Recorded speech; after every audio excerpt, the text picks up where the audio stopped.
Estamos de volta com o nosso entrevista de hoje, conversando com o professor Gilberto Abreu, lembrando do período em que foi preso pela ditadura militar em 1971, mesmo ano em que se passa o filme Ainda Estou Aqui. Professor, no bloco anterior o senhor contava da sua chegada à prisão pela ditadura militar e da ação do seu primo para tentar libertá-lo.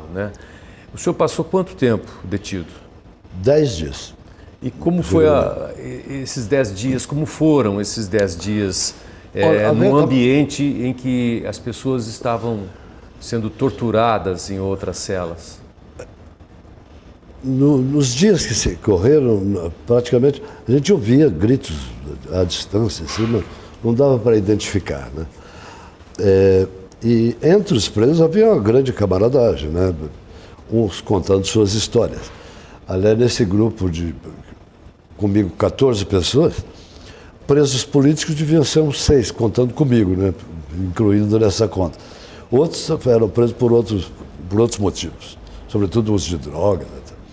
Mas a ambiência ali era de camaradagem, mas um clima tudo tenso, porque ninguém sabia o que ia acontecer, porque nesse intervalo mesmo 2 dessas pessoas foram levadas para outro estado. A gente não sabe o que aconteceu com ela. Quer dizer, então o que aconteceu com o Rubens Paiva, aconteceu com centenas de pessoas. Agora, a minha sorte, foi de eu não ter sofrido nenhuma agressão. Tenho que fazer justiça ao fato. Agora, no último dia, quando você relembrou a cena do filme, que eu escuto aqueles gemidos e gemidos aí muito próximos, como se fosse, inclusive, uma sala ao lado, uma cela ao lado, E era uma clara sessão de tortura, e que aquilo durava minutos e minutos, e os gritos lancinantes, aquilo me apavorou de tal forma, que eu encontrei um chumaço de algodão lá entre as coisas dos presos lá, coloquei em meus ouvidos e aleatoriamente peguei um livro na pequena bibliotecazinha que existia. Eu me lembro até do livro, O Homem Invisível, do Wells. A.G. Wells. A.G. Wells. E eu não conseguia concatenar frase com frase, eu queria era desviar a minha atenção dos gritos que a gente ouvia. E os colegas todos apavorados ali também, porque ninguém sabia o próximo que fosse. Dá para definir esse sentimento, essa angústia de poder ser o próximo, de ficar completamente Tanto vulnerável? Que logo em seguida, depois de 1 hora, mais ou menos, aquele som terrível, horrível, o carcereiro fala meu nome. Eu costumo até dizer que eu levantei, eu devo ter levantado mais de 1 minuto para me levantar do colchão, em que eu lia, Eu digo que eu levantei em slow motion, Aí, quando eu me aproximei da porta da cela, ele falou assim: Gilberto Andrade de Abreu? Eu falei: sim. Arrume suas coisas que você vai ser liberado. Aí foi uma coisa maluca. Eu costumo também dizer que foi o momento da minha vida que eu senti uma solidariedade concreta. E solidariedade é uma coisa, para nós, abstrata. Os colegas da prisão lá fizeram uma festa tamanha que me jogavam para o alto como se eu tivesse ganho um campeonato, E o mais importante, quando me colocaram no chão, da mão de um deles surgiu uma garrafinha de Coca-Cola com cachaça. Agora, onde é que eles arrumaram essa cachaça? Não saberia te explicar. E foi um momento de grande emoção, minha e deles. Eles comemorando, me abraçando, que eu seria liberado. E aconteceram coisas ali curiosas também de pessoas muito diferentes. O senhor ficou preso com gente famosa? Sim. A mais famosa delas é um grande teatrólogo, um dos maiores do século XX, que influenciou meio mundo, até o Augusto Boal, a quem o Chico fez a música, meu caro amigo, me perdoe, por favor, se eu não lhe faço uma visita. O Chico fez essa música para o Augusto Boal, ele e o Francis Raime.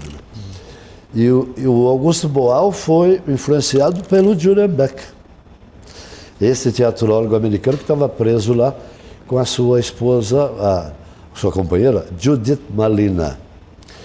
E eles tinham uma companhia de teatro revolucionária que chamava Living Theatre, né? Que é uma encenação nas ruas, e que praticamente induz as pessoas que passam, que transitam, a interferirem nas cenas. É um teatro revolucionário. E esse grupo tomou a decisão de vir para o Brasil para denunciar a propaganda do governo no mundo, que aqui no Brasil não tinha repressão, não tinha tortura. Eles vieram para ser presos e denunciar a ditadura. É uma coisa admirável. Acabaram presos. E um grupo americano, né? Sim.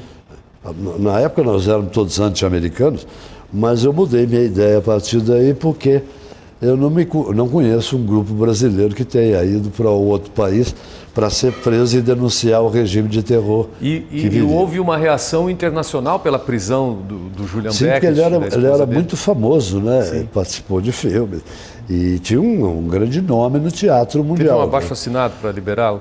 Ele foi liberado um mês depois que eu, né? Mas consta que 2 milhões de assinaturas percorreram o mundo aí, inclusive de gente famosa. Simone de Beauvoir, Jean-Paul Sartre, Mário Vargas Llosa, Lennon e McCartney. 2 milhões de pessoas. Aí o regime militar brasileiro expulsou o grupo, né? Eles foram libertados por expulsos, né? Mas o senhor teve um momento interessante lá com o Julian Beckett, né? Porque ele só ia dormir na prisão. Isso, porque ele tinha autorização para ficar escrevendo, estudando fora, né? Fora, no recinto mesmo, lá do DOPS. Mas aí, é uma cena que eu narro até no meu livro, né? Nossas Roupas Comuns Dependuradas, né? Que eu escrevi sobre a história da minha prisão. Que, aliás, eu não conseguia terminar o texto, né? Então as folhas estavam todas amareladas, né? Até que eu li esse livro do argentino Oswaldo Soriano, Uma Sombra Logo Serás, né? Que é um verso do tango Caminito. Aí eu imaginei, se eu conseguir um verso do cancioneiro brasileiro, eu termino o livro, né? E eu, na música Chão de Estrelas, me veio à cabeça logo, né? Nossas Roupas Comuns Dependuradas. Que não tem nada a ver com a história da própria música, né? Mas tem a ver com a República de Estudantes, né? As roupas de penduradas, aquela anarquia toda, né? Professor, e essa canção que levou o senhor até a prisão, tinha versos ali que incomodavam a sua mãe? Sobretudo os versos finais, né? Porque eu falo na letra, né, da vida de um camponês, né?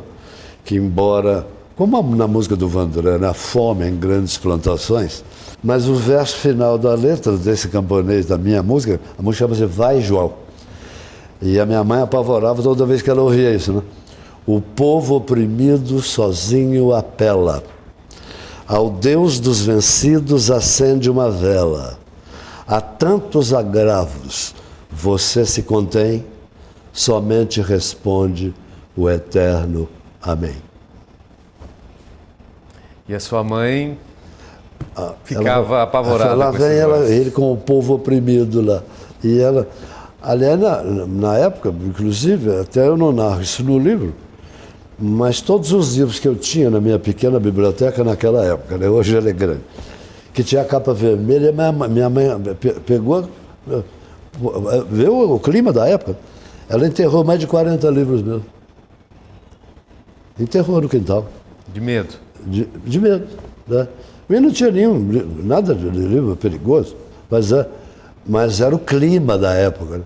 Até a capa do livro era perigosa, se fosse vermelho. Eu não tinha nenhuma ligação com nenhum partido político, nem com o movimento estudantil. O clima é que era opressivo, né? Tomara que não volte. Tomara que não, nunca mais. Professor, muito obrigado pela sua entrevista, pelo seu depoimento e por essa história. Eu que te agradeço. Nosso programa Entrevista de hoje fica por aqui. Até a semana que vem. Programa Entrevista com Chico Ferreira. Oferecimento Metropolitana. Acesse faculdademetropolitana.edu.br e saiba mais.